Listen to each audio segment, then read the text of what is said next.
व्हेनेझुएलामधील कारवाईनंतर Donald Trump आता सर्वांनाच धमक्या देत सुटलेत। भारताला देखील ट्रम्प यांनी पुन्हा एकदा वाढीव टॅरिफची धमकी दिली आहे। रशियाकडून तेल खरेदी नाही थांबवली तर मी नाराज होईन असं ट्रम्प महाशयांचं सांगणं आहे। रशियाकडून तेल खरेदीबाबत भारताची काय स्थिती आहे आणि भारत ट्रम्प यांच्या धमकीनंतर रशियाकडून तेल खरेदी बंद करणार का, पाहूया त्या संदर्भातला हा एक रिपोर्ट। रशियाकडून तेल खरेदी भारताला भोवणार। मोदींचा दोस्त म्हणता म्हणता पुन्हा ट्रम्पचा इशारा। ट्रम्पकडून भारताला पुन्हा वाढीव टॅरिफची धमकी।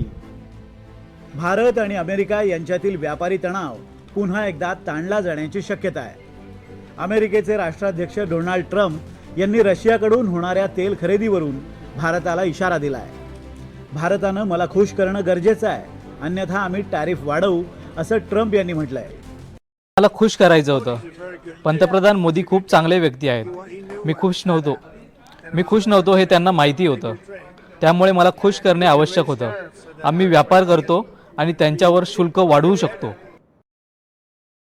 रशिया युक्रेन युद्ध सुरू झाल्यापासून म्हणजेच गेल्या 4 वर्षांपासून भारत रशियाकडून तेल खरेदी करतोय। सध्या भारताकडून रशियन तेल खरेदीत घट झाली आहे, पण भारतानं रशियाकडून तेल खरेदी पूर्णपणे थांबवलेली नाही आहे। नोव्हेंबर 2025 मध्ये भारतानं रशियाकडून तब्बल 77 लाख टन तेल आयात केलंय। वाणिज्य आणि उद्योग मंत्रालयाच्या अहवालानुसार सप्टेंबर 2024 मध्ये रशियाकडून होणाऱ्या तेल खरेदीचा वाटा हा 41% होता, तर सप्टेंबर 2025 मध्ये हाच वाटा 35% आला। याचं एक मोठं कारण म्हणजे भारतावर अमेरिकेनं लावलेले 25% अतिरिक्त शुल्क। मात्र हे एकमेव कारण नाही आहे। भारताला रशियन तेल खरेदी कमी करावी लागली आहे। यामागे सध्याची वेगानं बदलणारी आंतरराष्ट्रीय व्यापाराची गणित आहेत। भारतानं एप्रिल 2022 ते जून 2025 या काळात रशियाकडून दररोज 17 ते 19 lakh barrel Russian crude oil खरेदी केलं होतं।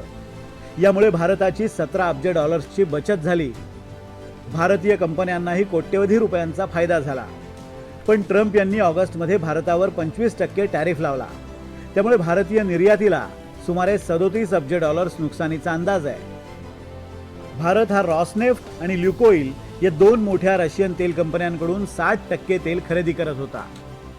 अमेरिकेने नोव्हेंबरमध्ये दोन्ही कंपन्यांवर कठोर निर्बंध लादले। या कंपन्यांकडून कोणत्याही प्रकारचे पेमेंट, बँकिंग व्यवहार, विमा किंवा शिपिंग करणं बेकायदेशीर ठरवण्यात आलं। त्यामुळे भारताच्या तेलाच्या पुरवठ्यावर थेट परिणाम झाला, कारण भारतीय रिफायनरीज याच 2 कंपन्यांवर सर्वाधिक अवलंबून होती। युक्रेन युद्धानंतर रशियानं स्वस्तात तेल विक्री केली। 20 ते 25 डॉलर प्रति बॅरल यापेक्षा कमी दरानं विक्री केली जात होती। तेव्हा आंतरराष्ट्रीय बाजारात 130 डॉलर्स प्रति बॅरल इतकी किंमत होती। आता आंतरराष्ट्रीय बाजारात कच्च्या तेलाची किंमत ही 63 डॉलर प्रति बॅरलवर उतरली आहे। तर रशियाकडील सवलतीत 1.5 ते 2 डॉलर प्रति बॅरलची कपात झाल्यामुळे भारताच्या नफ्यावर मोठा परिणाम झाला आहे। त्यामुळे भारतानं सौदी, UAE आणि अमेरिकेकडून पुन्हा एकदा तेल खरेदी वाढवली आहे। भारतानं रशियाकडून तेल आयात करू नये। मुळातच रशिया युक्रेन युद्धानंतर भारताला कमी किमतीमध्ये रशियाकडून तेल आयात शक्य होती, म्हणून भारतानं आपला फायदा पाहून मोठ्या प्रमाणामध्ये रशियाकडून तेल आयात करणं सुरू केलं होतं। मागच्या काही काळामध्ये ही तेल आयात भारतानं कमी केलेली आहे, कारण एकूणच भारताचा रशियन तेल आयातीच्या माध्यमातून जो फायदा होत होता तो कंपॅरेटिव्हली कमी होतोय। मागच्या काही काळामध्ये अमेरिकेनं मोठ्या प्रमाणामध्ये भारतावर जबरदस्त निर्बंध त्या ठिकाणी लादलेले आहेत। त्याचबरोबर भारतावर दबाव तंत्र त्या ठिकाणी निर्माण केलेलं आहे, ज्याच्या माध्यमातून भारतानं रशियाकडून कमीत कमी तेल आयात त्या ठिकाणी करावं।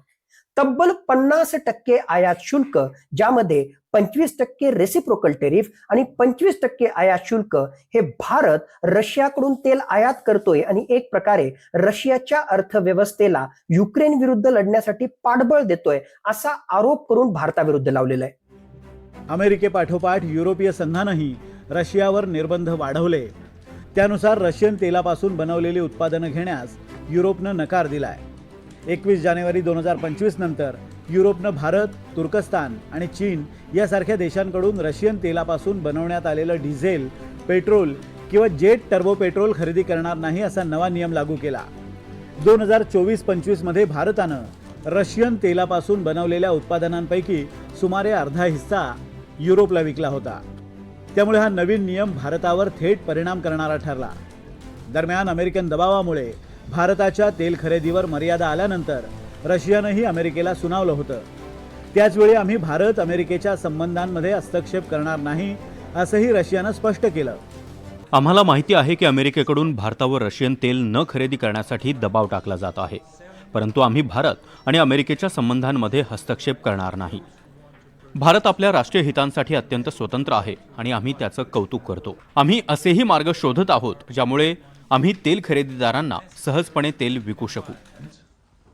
for ensuring this right. दरम्यान भारत भेटीवर आल्यानंतर पुतीन यांनी पुन्हा एकदा भारत रशिया दरम्यानची इंधन खरेदी सुरळीत करण्यावर भर दिला होता. कोणत्याही दबावाला न जुमानता इंधन पुरवण्याचा वायदा केला. मात्र आंतरराष्ट्रीय पातळीवर असलेले हितसंबंध जोपासण्यासाठी भारतानं तुर्तास तरी रशियापासून सुरक्षित अंतर ठेवलंय. Bureau report, NDTV Marathi.